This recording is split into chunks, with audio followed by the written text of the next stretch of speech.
Hi there, I'm Mia Brabham-Nolan with Shondaland. And hi, I'm Katie Lowe's. And this is Shondaland Sessions. So Katie, Yes. First, before we really get into everything, will you tell us all the Shondaland shows you've been a part of? Because it's been a lot.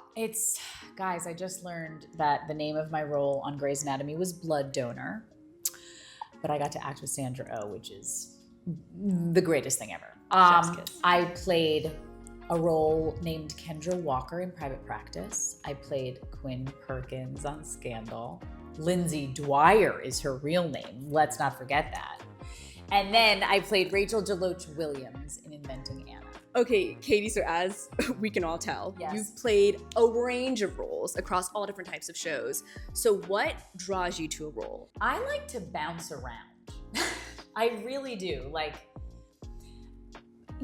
I think obviously the script in TV is king, which is why Shonda Rhimes is the best there is, because she's the most incredible writer. But I feel like, okay, after Scandal was a 7-year-long procedural drama where I got to play a spy, torturer, assassin, very complicated, amazing character.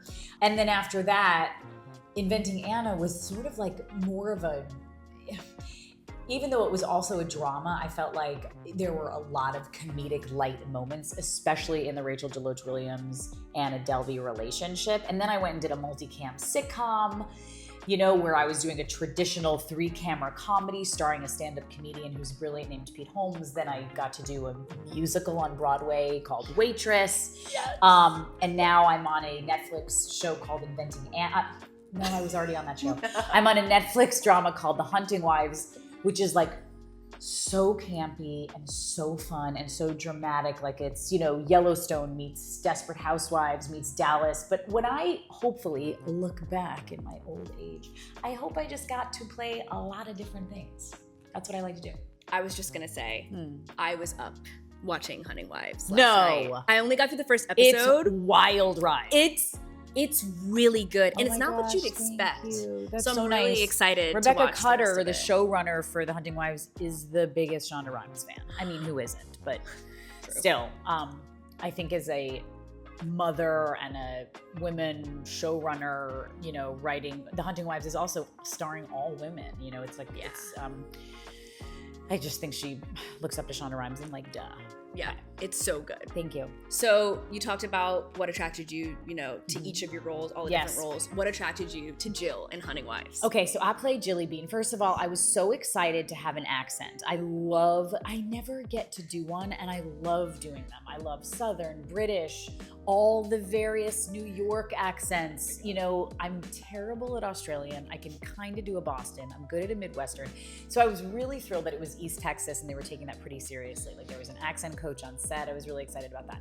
Plus, playing a preacher's wife, I've always wanted to just have really big hair and do the higher the hair, the closer to God type of clutch my pearls role. Again, I just think it's so different from who I am. I grew up in New York. My mother talks like this. It was so different. But then, you look at a Marissa Tomei and My Cousin Vinny. There are some similarities between a Jill role and that sort of. Yeah. They're both larger than life and with big hair. So I was really excited about the accent and the world. I was really excited about Texas and playing a woman who, is the preacher's wife and a pillar of the community and hunts and drinks and shops. I mean, we literally have a line that says, "We don't work, we wife." I love that scene. Yes. They're all like, what do you mean? Yeah, who works? We only wife. Yeah, it's a really interesting world. It's Yes. a different world. Yes, it's that really, I know for sure. Yeah, and it's really nice to watch you. Thank You've you. played such different That's roles, so so nice. it's Thank you. really Thank cool you. to see. Thank you. Okay, so with Hunting Wives, is there any challenges because you played so many different roles? Stepping into this role, have you been like, "Ooh, this is hard. This is different"? Well, the world is so different. The Hunting Wives world is so different from anything I've ever played in. I play a lot more, I think, coastal city, fast talking characters because that's how I am naturally. But honestly, there were a lot of similarities. I mean, I had to do gun work with Quinn, gun work with Jill. I think both shows are ensemble, which I feel so close about that. I think it's because I was born, raised like a theater nerd, and I'm so into theater.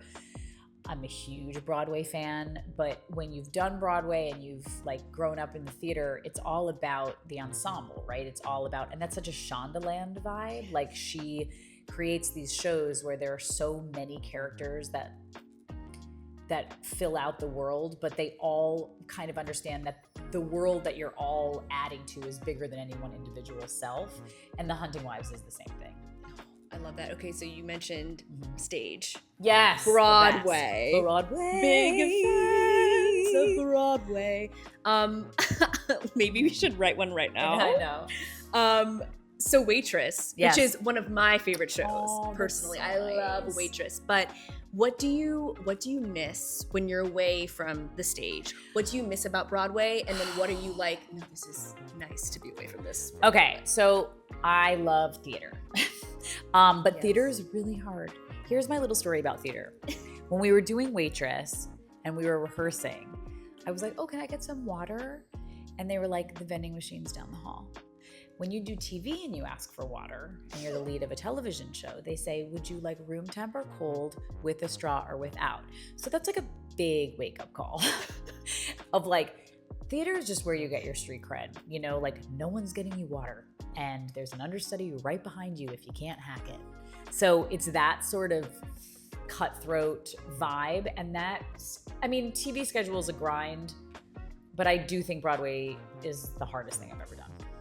Did you go to the vending machine yourself? Did you go I get went to your the water? vending machine by myself. No, I can go to the vending machine by Room myself. temp with a straw. But when we opened up on Broadway, I literally was backstage, never been so scared in my entire life. We had about 8 days to learn the entire show before we went on and opened for like a 3,000 seat house or something. And I was backstage saying, I birthed a baby, you can do this. I birthed a baby, you can do this. I birthed a baby, you can do this. That was my mantra. Yeah. I'm fully obsessed. That's so good. Oh, I birthed the baby. I can do this. Yeah. So what's a role you haven't played yet that you're dying to try? Literally anything on Bridgerton.